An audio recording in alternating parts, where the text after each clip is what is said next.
नमस्ते। चलिए आज मिर्च की खेती से जुड़ी एक बहुत ही आम लेकिन परेशान करने वाली समस्या पर बात करते हैं। फूलों का झड़ जाना। मतलब कितनी निराशा होती है ना जब पूरी मेहनत के बाद भी पौधे पर फल ही ना लगे। अक्सर ऐसा होता है ना कि पौधे फूलों से एकदम लद जाते हैं, लेकिन जब मिर्च लगने की बारी आती है तो वो फूल बस झड़ जाते हैं। तो सबसे बड़ा सवाल यही उठता है कि आखिर ऐसा हो क्यों रहा है।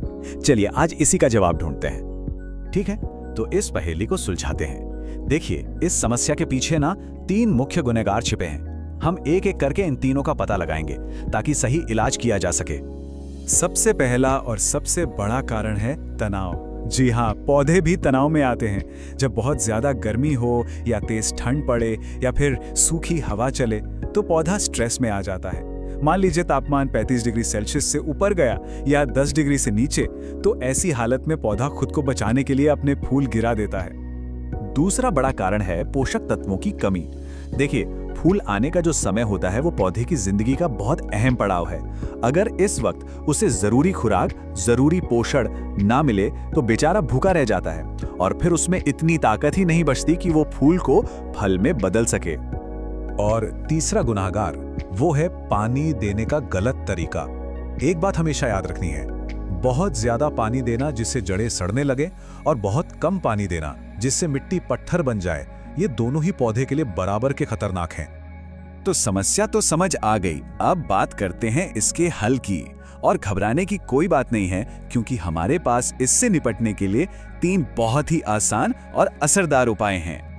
ये एक सीधा साधा 3 स्टेप प्लान है। पहला, पानी देने के तरीके को सुधारना है। दूसरा, पौधे को सही समय पर सही खुराक देनी है। और तीसरा, मौसम की मार से पौधे को बचाना है। चलिए अब एक एक करके इन पर बात करते हैं। तो सिंचाई पर नियंत्रण का आखिर मतलब क्या है? इसका मतलब है मिट्टी में हर वक्त हल्की नमी बनाए रखना।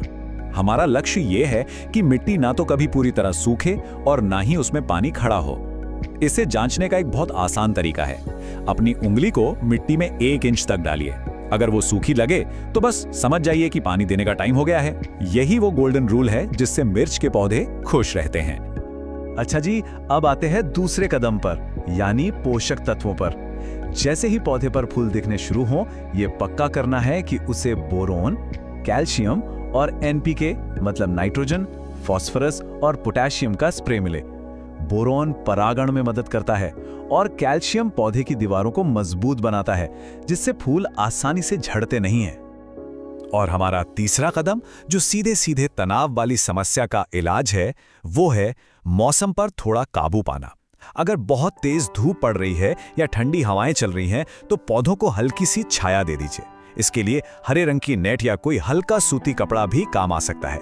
इससे उन्हें वो सुरक्षा मिल जाएगी जिसकी उन्हें बहुत जरूरत है। तो अब जब हमने जरूरी बातें समझ ली हैं, तो एक पावर अप टिप भी ले लीजिए। ये एक ऐसा तरीका है जिससे पैदावार को और भी बढ़ाया जा सकता है। फूलों को फलों में बदलने की प्रक्रिया को और तेज करने के लिए GA3 या 4-CPA जैसे हार्मोन स्प्रे का इस्तेमाल किया जा सकता है। असल में ये पौधे के ग्रोथ हार्मोन है जो आर्टिफिशियली फल लगने में मदद करते हैं। लेकिन यहाँ एक बात बहुत जरूरी है, इनका इस्तेमाल पैकेट पर लिखे निर्देशों के हिसाब से ही करना है। जरा सी भी मात्रा ऊपर नीचे होने से पौधे को नुकसान हो सकता है, तो सावधानी बहुत जरूरी है। तो चलिए अब सारी बातों का सार निकालते हैं। ये सिर्फ कुछ टिप्स नहीं है, ये वो ज्ञान है जो एक किसान को मजबूत और कामयाब बनाता है।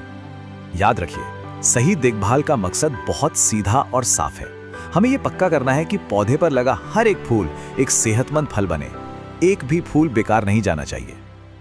और आखिर में इस एक बात को हमेशा गांठ बांध लीजिए कि एक किसान की अपनी समझ ही उसकी सबसे बड़ी ताकत होती है।